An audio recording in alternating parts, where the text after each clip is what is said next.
2024 December മാസം 24-ാം തീയതി ആരംഭിച്ച ജൂബിലി വർഷം സമാപനം കുറിക്കുകയാണ്. വിശുദ്ധ കുർബാനയ്ക്ക് തൊട്ടു മുമ്പായി 9:30 മണി നേരത്താണ് വിശുദ്ധ വാതിൽ അടയ്ക്കുന്നതിനുള്ള തിരുക്കർമ്മങ്ങൾ ആരംഭിച്ചത്. പരിശുദ്ധ പിതാവ് ഗാനങ്ങളോടുകൂടി വിശുദ്ധ വാതിലിന് മുമ്പിൽ എത്തി പ്രാർത്ഥന ചൊല്ലിക്കൊണ്ട് വിശുദ്ധ കവാടം, അതായത് വിശുദ്ധ വാതിൽ അടയ്ക്കുകയും അതിനുശേഷം ഒത്തിരിയേറെ കർദിനാൾമാരും വൈദികരും വിശ്വാസികളും അടക്കം അനേകം പേര് ഉൾപ്പെട്ട വിശുദ്ധ കുർബാന അർപ്പിക്കുകയുമാണ് ചെയ്തത്. വളരെ പ്രധാനമായിട്ടും നമുക്കറിയാവുന്ന പോലെ പ്രത്യാശയുടെ തീർത്ഥാടകർ എന്ന തീം എടുത്തുകൊണ്ട് മുന്നോട്ട് യാത്ര ചെയ്ത ഈ ജൂബിലി വർഷം, പ്രത്യേകിച്ച് ജൂബിലി വർഷത്തിന്റെ ഡോർ അടഞ്ഞാലും വിശുദ്ധ വാതിൽ അടഞ്ഞാലും കർത്താവിന്റെ ഹൃദയം, കരുണയുടെ ഹൃദയം എന്നെന്നും എല്ലാവർക്കും വേണ്ടി തുറക്കപ്പെട്ടിരിക്കും എന്ന് തന്നെയാണ് പരിശുദ്ധ പിതാവ് പ്രാർത്ഥനയിലൂടെ നമ്മളോട് പറഞ്ഞത്. അതുകൊണ്ട് മൊത്തം ജൂബിലി വർഷത്തിലെ കുറിച്ച് നോക്കുമ്പോൾ 31 ദശലക്ഷം ആൾക്കാരാണ് ജൂബിലി വർഷത്തിൽ വരുമെന്ന് ഉള്ള എസ്റ്റിമേറ്റ് ആദ്യമേ ഉണ്ടായിരുന്നത്. എന്നാൽ അതിനെല്ലാം അതിജീവിച്ചുകൊണ്ട് 33.5 ദശലക്ഷം വിശ്വാസികളാണ് ലോകത്തിന്റെ നാനാഭാഗങ്ങളിൽ നിന്നും 185 രാജ്യങ്ങളിൽ നിന്നും വത്തിക്കാൻ സ്ക്വയറിലേക്കും റോം മഹാനഗരത്തിലേക്കും കടന്നു വന്ന് അനുഗ്രഹങ്ങൾ സ്വീകരിച്ചിട്ടുള്ളത്. അതുപോലെ തന്നെ 4 പേപ്പൽ ബസിലിക്ക സന്ദർശിച്ച് ഇവര് പൂർണ്ണ ദണ്ഡവിമോചനം നേടുകയും ഒത്തിരിയേറെ കുമ്പസാരത്തിലൂടെ കൂദാശകളിലൂടെ അനുഗ്രഹം പ്രാപിച്ച് വിശ്വാസത്തിന്റെ വലിയ സാക്ഷികളായിട്ടാണ് എല്ലാ വിശ്വാസികളും തിരിച്ചു പോകുന്നത്.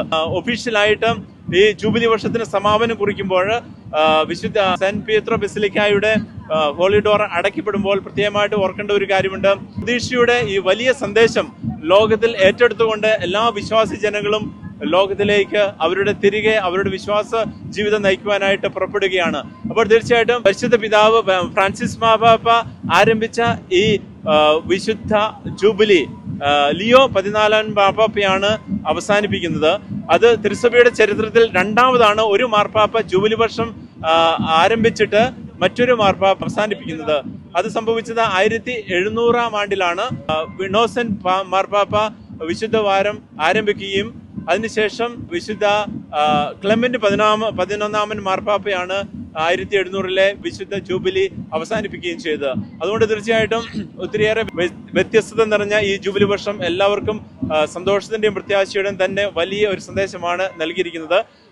ഒത്തിരിയേറെ ജനങ്ങൾ ഇവിടെ വന്ന് ഇപ്പോൾ നമുക്ക് കാണാൻ സാധിക്കുന്ന പോലെ അവസാനമായിട്ട് സെന്റ് പീത്രോ ബസിലിക്കയിൽ ദിവ്യബലിക്ക് ശേഷം അഞ്ചലൂസ് ചൊല്ലിക്കൊണ്ട് പരിശുദ്ധ പിതാവ് എല്ലാവരെയും അനുഗ്രഹിക്കുകയും ആശീർവദിക്കുകയും ചെയ്തു. അങ്ങനെ ഒഫീഷ്യലായിട്ട് 2025 ആരംഭിച്ച ഈ ജൂബിലി വർഷം അവസാനിക്കുകയാണ്. നമുക്ക് വത്തിക്കാനിൽ നിന്ന് കിട്ടുന്ന ഔദ്യോഗിക വാർത്തയനുസരിച്ച് അടുത്ത ജൂബിലി വർഷം 2050 ആണെങ്കിലും 2033 കർത്താവിന്റെ റിഡംഷന്റെ, കർത്താവിന്റെ ഉയർത്തെഴുന്നേൽപ്പിന്റെ വലിയ മഹാജൂബിലി, എക്സ്ട്രാ ഓർഡിനറി ജൂബിലി ഉണ്ട് എന്നാണ് നമുക്ക് അറിയാനായിട്ട് സാധിക്കുന്നത്. അതുകൊണ്ട് തീർച്ചയായിട്ടും വീണ്ടും ഇതുപോലെയുള്ള അവസരങ്ങൾ സഭയോട് ചേർന്ന് നിന്നുകൊണ്ട് പൂർണ്ണമായിട്ട് പ്രാർത്ഥിക്കുവാനും നമുക്ക് റിന്യൂവൽ പ്രാപിച്ചുകൊണ്ട് മുന്നോട്ട് നമ്മുടെ വിശ്വാസ പ്രഖ്യാപനം നടത്തി ജീവിക്കുവാൻ നമുക്ക് സാധിക്കുന്നതാണ് തീർച്ചയായിട്ടും. അതുകൊണ്ട് തീർച്ചയായിട്ടും വളരെ പ്രത്യാശയുടെ ഒരു സന്ദേശം തന്നെയാണ് ജൂബിലി വർഷം അവസാനിക്കുമ്പോൾ എല്ലാവരും വളരെ വിശ്വാസത്തിന്റെ വലിയ സന്ദേശവുമായിട്ടാണ് തിരിച്ചു പോകുന്നത്. സെന്റ് പീറ്റർ ബസിലിക്കയുടെ വിശുദ്ധ വാതിൽ അടയ്ക്കപ്പെട്ടപ്പോൾ തീർച്ചയായിട്ടും അത് ഒഫീഷ്യലായിട്ട് സീൽ ചെയ്യുന്നത് 10 ദിവസത്തിന് ശേഷമാണ്. വത്തിക്കാന്റെ ഒഫീഷ്യൽ ലിറ്റർജിക്കൽ സെലിബ്രേഷന്റെ ആരാധനക്രമം അതിനുണ്ടായിരിക്കും. അതിന് പ്രത്യേകിച്ച് സെന്റ് പീത്രീനി എന്നറിയപ്പെടുന്ന ടെക്നീഷ്യൻസ് ആണ് ഹോളി ഡോറിന്റെ പുറകിലായിട്ട് ഇഷ്ടികൾ കൊണ്ട് ഒരു വാള് നിർമ്മിക്കും. അങ്ങനെ ഒഫീഷ്യലായിട്ട് അത് സീൽ ചെയ്യും. ഒഫീഷ്യലായിട്ട് സീൽ ചെയ്യുമ്പോൾ അതിൻ്റെ ഉള്ളിൽ ഒരു മെറ്റൽ ക്യാപ്സൂൾ ഉണ്ടായിരിക്കും. ആ മെറ്റൽ ക്യാപ്സൂളിൽ 3 കാര്യങ്ങളാണ് പ്രത്യേകമായിട്ടുള്ളത്. ആദ്യമായിട്ട് ജൂബിലിയുടെ പ്രധാനമായ ഇൻഫർമേഷൻ അടങ്ങുന്ന കാര്യങ്ങളുണ്ടാവും. അതായത് ജൂബിലി സ്റ്റാർട്ട് ചെയ്ത് എപ്പോഴാണ്, അവസാനിച്ചത് എപ്പോഴാണ് എന്നൊക്കെയുള്ളത്. അതുപോലെ തന്നെ ജൂബിലിയുടെ പ്രധാനമായിട്ടും ജൂബിലി ഡോറിന്റെ പ്രധാനമായ കീ അതിനുണ്ടായിരിക്കും. അതുപോലെ തന്നെ ഈ ക്യാപ്സൂളിൽ ഉണ്ടാകുന്ന മറ്റൊരു പ്രധാന കാര്യം എന്ന് പറയുന്നത് ജൂബിലിയുടെ എംബ്ലം കൊത്തിയ ഒരു ജൂബിലിയുടെ നാണയം ഉണ്ടായിരിക്കും. അതും അതിൻ്റെ ഉള്ളിൽ വെച്ച് അവർ സീൽ ചെയ്ത് ഒഫീഷ്യലായിട്ട് അടയ്ക്കുന്നതായിരിക്കും. അതോടുകൂടി ഒഫീഷ്യലായിട്ട് ജൂബിലി വർഷത്തിന് സമാപനം കുറിക്കുന്നതായിരിക്കും.